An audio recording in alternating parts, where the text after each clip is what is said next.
Okay. I wish it was true that Malaysia was as politically aware as we'd like it to be. I also wish it was true that the younger generation can truly understand the impact of national policies.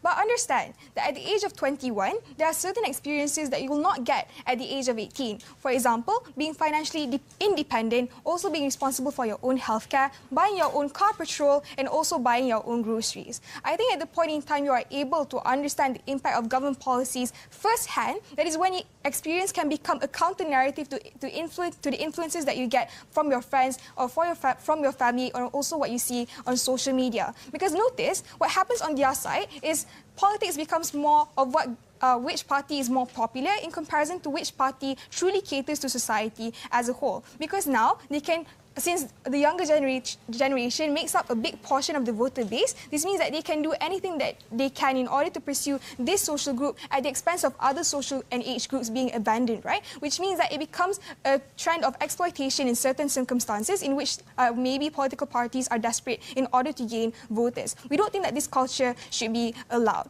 Also, we have to understand that teenagers are more inclined to actually fall for false narratives that they see on social media. So we think that experience is an important counter-narrative in order for them to make a rational decision later in the ballot box, right? Especially upon knowing, yes, you don't have friends who constantly engage in political discussions. The environment is different, which means that not all cities in Malaysia is like KL, who constantly have political discussions. There are certain areas in which they are not exposed to the issues that currently exist in the political sphere, and these are the people who you will allow to vote.